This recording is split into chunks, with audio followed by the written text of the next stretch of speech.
In this episode, we are carrying on a conversation that we started during our combination therapies and serendipity episode, Dodi. We brought back the discussion that we had with Professor Pete Dedon when he talked about collaboration across scientific disciplines being part of his work, and then the role of serendipity in research.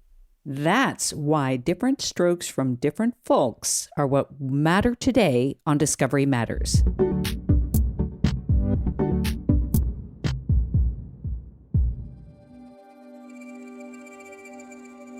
My name is Pete Dedon. I am a professor at the Massachusetts Institute of Technology in the Biological Engineering Department. Been here for 31 years. I'm also the lead principal investigator in a group in Singapore studying antimicrobial resistance. It's a long acronym, Singapore MIT Alliance for Research and Technology Antimicrobial Resistance Interdisciplinary Research Group, SMART AMR IRG. So as a reminder, Pete and his team in Singapore found that the combination of rifaximin and clarithromycin would effectively restore the efficacy of the latter drug in the treatment of non-tuberculosis mycobacterium that cause chronic lung-related infections. That's right, I remember that. And they took a combination of drugs from that enormous library of potential treatments and found a way to cure lung infections. We were going to go screen a library of 500,000 compounds over at a facility in Singapore. There's big libraries like this all over the world now. And you have robots taking these compounds, and one by one, you pair them with the clarithromycin, do exactly what we did in the lab, but you do it with robots. And you can do 100, 200,000 compounds and find a few that have activity. Then you develop those compounds like drugs are normally developed. Change their chemical structure, make them safer, make them more efficacious, and boom, you've got yourself this new combination of drugs that improves clarithromycin potency. Well, in order to do that, we had to develop the assays and get everything set up so that this drug screening entity could do it. And we did that in our lab, in our group in Singapore. That is a lot of compounds to screen through. So what were the shortcuts that they looked at? Well, using data from other records and studies, researchers can really speed up their approach. With their permission, of course. You just don't go screening through people's health records without permission. You look to see, using statistical tools, hey, wait a minute. Everybody that got the drug had a much lower incidence of some kind of other disease. That's a big area of science, examining all the data that's out there in the drug trial records, in the hospital records, and looking for new purposes for old drugs. It's a much faster way to get the drugs we need for diseases in a much more cost-effective way. It costs $1 billion, just the cost of buying pipette tips and lab coats for everybody making the drug, $1 billion to make a new drug. Can we cut those costs? Can we shorten the timeline to get better drugs? And in the world of antimicrobial resistance, we need new stuff now, fast and cheap, for a lot of these global infectious diseases that are coming to the US as climate change arises. Malaria is now showing up on the shores of Florida. So we need now to find faster treatments. Well, let's do some repurposing to really accelerate the process. The rise of infectious disease is why we need more collaboration here, working where the diseases are rampant and at the same time understanding that that's not usually in the US or Europe. MIT has had a long relationship with Singapore, about 20 years of research activities. Now, why would anybody suffer 12-hour jet lags? It's an 18-hour flight from New York to get to Singapore. It's a long trip. Why would I spend 20% of my time there when I can do stuff here at MIT and not have jet lag? Part of the reason is Singapore's right on the equator, and it is right smack in the middle of some of the world's most horrible infectious diseases: tuberculosis, malaria, dengue virus, Zika, all these global tropical infectious diseases that are now growing in the US and Europe and around the world. So this is the place you go to get patient samples. There would be few patient samples of malaria and tuberculosis, like you said earlier, in the US or the UK. Yes, but look, as Pete warns, we could actually see growing cases because of global warming of malaria and these diseases in parts of the world that just aren't used to these infectious diseases. If I want to do studies, I have to go to the place where they are. If I want to find physicians that are trained and experienced in treating people with these NTMs, pulmonary NTMs. We're working with a fabulous physician at Teng Tok Seng Hospital. His name is Albert Lim, very experienced with NTMs, and he was recounting treating a teenager with chronic NTMs who was near death. There's a famous story of a woman in New York, a teenager, who had cystic fibrosis and had Mycobacterium abscessus infection. She was on death's door. And there are colleagues who have these bacterial viruses that are very experimental therapeutics. And he had a cocktail of these viruses against this M. abscessus. This was in the New York Times above the fold at one point a few years ago. They took a sample of this, treated the girl. She was cured of the NTM and survived. So that is now a growing new experimental therapeutic for these kinds of tropical NTM diseases.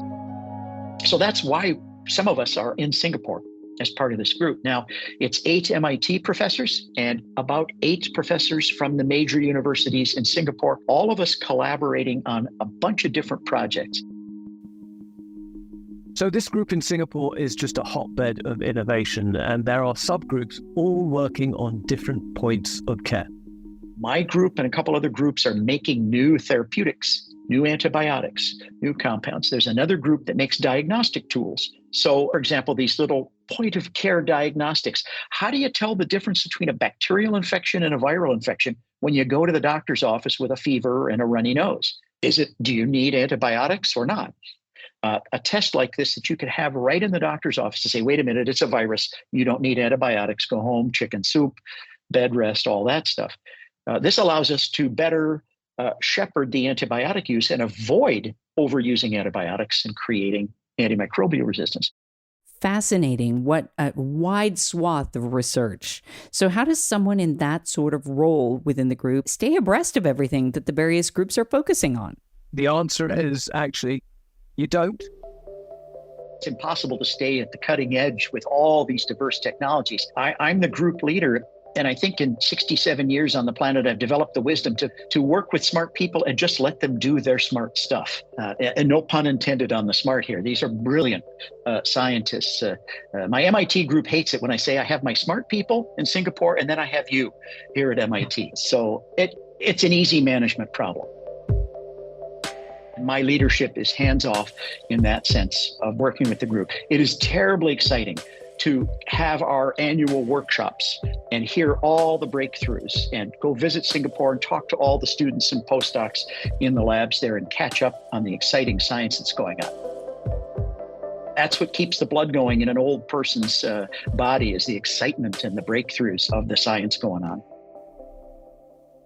Pete takes this multidisciplinary approach, which is really, really paying off. So I'd love to hear his advice for a young postdoc who might just be starting out on their career if they were thinking about so many different areas of science starting to be interwoven.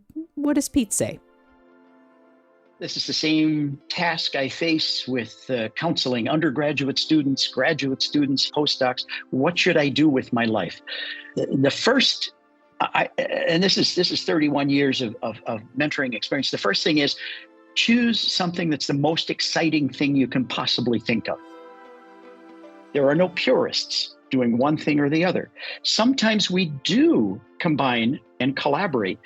That's the other side of the coin. It's a world of collaboration and team science now. It's hard to be a loner and make discoveries in this very interdisciplinary, very computationally intensive world. So a lot of what we do is multi-team collaborations on big projects. That's where science is going. That's where the frontier is. So that was Pete and his amazing multinational, globe-spanning, interdisciplinary team. So, serendipitously, the day after we talked with Pete, I just stumbled the way that I do over a paper that, well, just kind of changed the way I thought about the impact of multi and interdisciplinary science and serendipity. So that was a really meta experience. So I wrote to the author My name's James Evans, and I am a scholar of knowledge. Knowledge that we have and knowledge that we don't have. And that's about the best job description I've ever heard. So James has been looking at the connections between cross-disciplinary research and surprise. Yeah, it seems that you actually can measure surprise, and serendipity is probably not always what we think it is. A lot of what we're exploring and finding is things that seem extremely serendipitous sometimes aren't quite as serendipitous as we expect. So, for example, if we look at, we've got a paper that's just coming out that shows that if you interview people about the papers that were the most influential to them and the ones that they wrote, that systematically the ones that they say were the most influential, the pattern more than anything else we find is that they came from people that were at their own institution but not in their own department. And these are papers that were the most surprising to them, the most influential, and the ones that they knew the best. So these are people that they met by accident at the Whole Foods. Their kids played football together. They're on an unexpected committee together. But the structure of that serendipity is that even though that person may have experienced the interaction that they had with somebody else as highly unexpected, they themselves were probably thousands of % more likely to have that interaction than anybody else. Now, this is quite a tricky concept to understand. I found it really hard.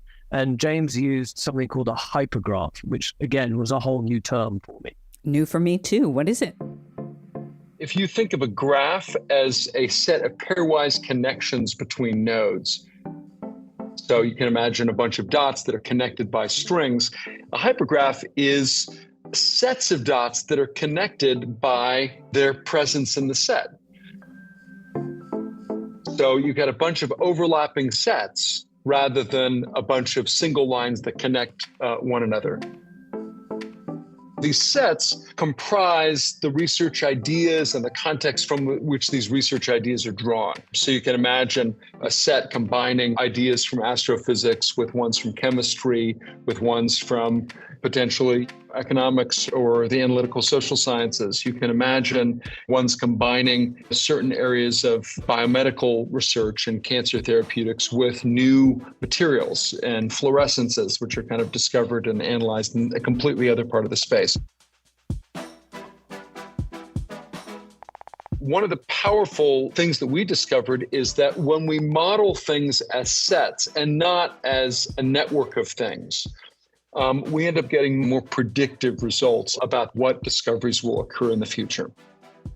So ideas are moving with respect to the ideas that are bumping into ideas that are nearby. So these are random things that are very likely to happen as researchers wander around their contexts, show up at their conferences, they bump into other people in their department. This is the kind of random connections that are being simulated as a function of this high-dimensional hypergraph.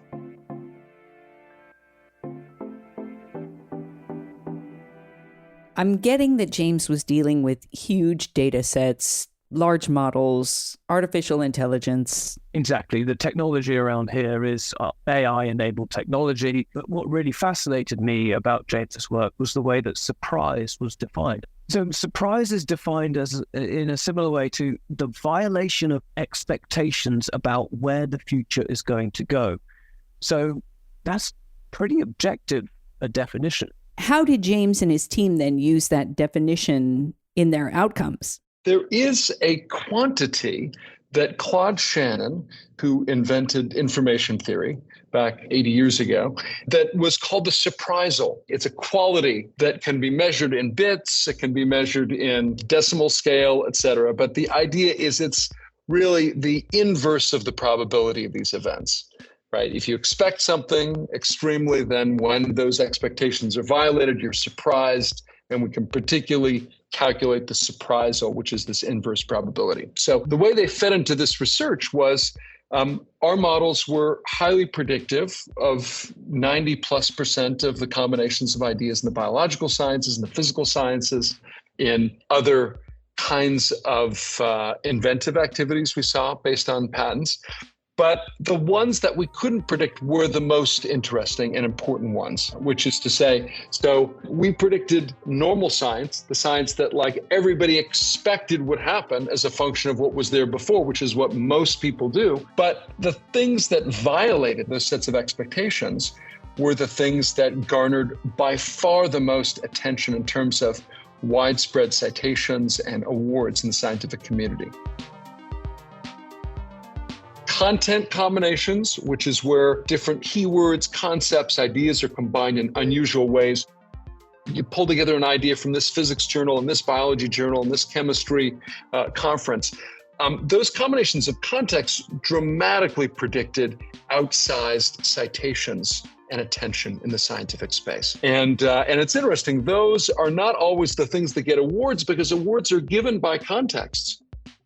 For example, awards given by the Nobel Committee in Physics are systematically going to discriminate about this, about things that violate the boundaries of physics? Exactly. And to measure surprise, you have to look at a wider range of things, like people's backgrounds, the backgrounds of their teams that they're working with, the backgrounds of the quote-unquote expeditions or adventures that they're going on in science, where they're exploring all of these things. We found systematically that lower levels of surprise were associated with surprising people who combined diverse and unexpected backgrounds, and surprising teams that brought together unexpected combinations of experiences.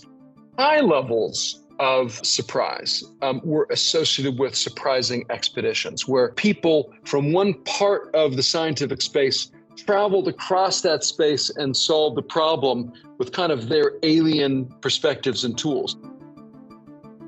Has James reached a point where, based on this research and this year's publications, he's in a position to accurately predict those papers and publications that, say, in 3 to 5 years are going to have the most impact in the scientific community? I believe that we're going to be able to predict more papers. For example, recent work that we've been doing with large language models that we're tuning to be trained chronologically so they can maximize the very specific likelihood of claims made inside these papers are accurate for many kinds of papers that emerge in the space. But surprising events happen. And when I say surprising events happen, I mean, we have no indication from the literature that certain tools can solve certain problems. That's in nature. It's not in the literature. And so many of those connections are being attempted. Most of them fail. Occasionally one succeeds. When it succeeds, its surprise, which is to say, its ability to reconfigure the space, is the very thing that drives success. For us, we're realizing the importance of these models is their ability to be surprised. In the same way that, like Alexander Fleming, the moment he saw a petri dish mold inside that was repelling bacteria, it was the moment he realized there was like a possibility there. He knew there was something there. So that famous example that we use all the time, and it's overused, right? Alexander Fleming discovering penicillin. Right. But it made me think, what else stuck in James's mind as papers that have had very, very high levels of surprise, as it's defined, with a large distance between the two fields and have had a disproportionate impact? I can send you a list of hundreds of such examples. Some of the most substantial ones in the context of computer science is where you see in the early kind of 2010s, the transfer of reinforcement learning ideas that kind of came initially from behavioral psychology and then kind of got inculcated in the context of economics research. And then they got adopted or digested into deep learning, behavioral psychology and psychology. These ideas had never really entered the deep learning space. I would say transformed AI into a kind of a new level of kind of powerful robot intelligence that was inconceivable previously. Extraordinary. So based on what James has discovered, what advice does he have for a research team digging into a problem, whether that is a biology problem or applied engineering or one of these disciplines that we as humans separate, but nature does not? Okay, Dodi, just get ready. We're talking about surprise. You're going to be surprised. What we need is aliens.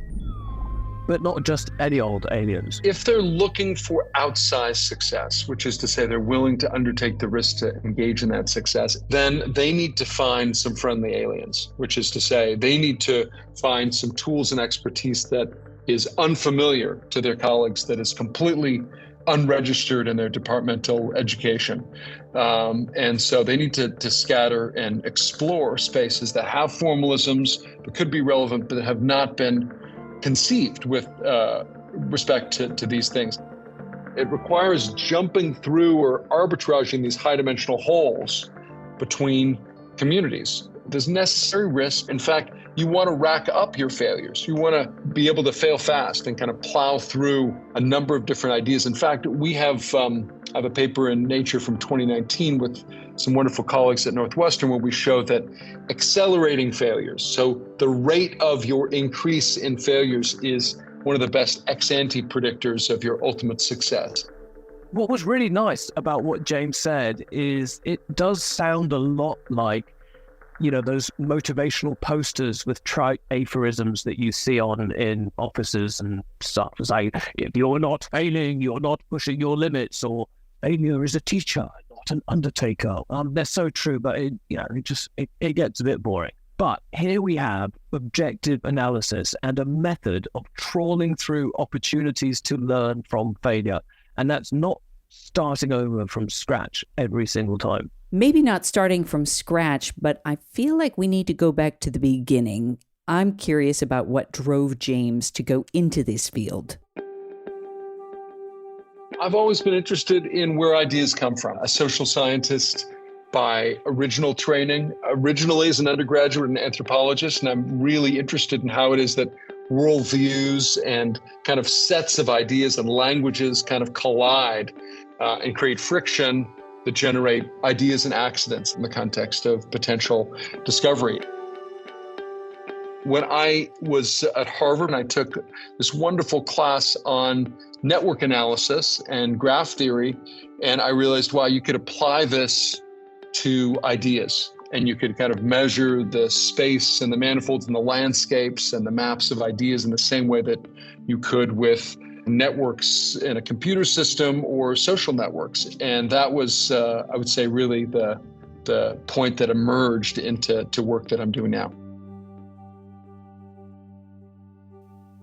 So in this episode, we've learned a ton about how diverse teams based on background or location or scientific discipline or culture can really help us in the fight against infectious disease, and that can lead to the greatest of surprises. And I think that should inform also how we think about our teams and how we think about working with teams and building teams. What do you think? I agree.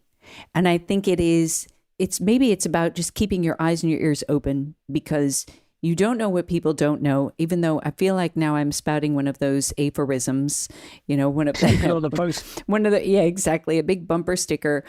But of course, it is people who create these divides. And if we just look at nature and learn from nature, we might be surprised to learn something. There it is, coming all together. There you go. It's beautiful. And the fact that you might be a polished reader of history, and that can bring different insight into the way someone looks at a problem in biophysics. I don't know. But we should never just say, well, you don't belong here, so you don't contribute.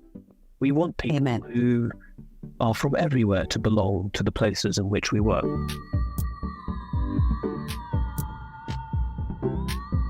So with that, our producer is Beth Ahmed Brewster. She definitely belongs here. Editing and mixing and supervision by Banda Productions. Music from Epidemic Sound. My name is Conor McKechnie. I'm Dodi Axelson. Please do rate us with the most stars you ever can on Spotify or whichever your platform you are using to listen to us.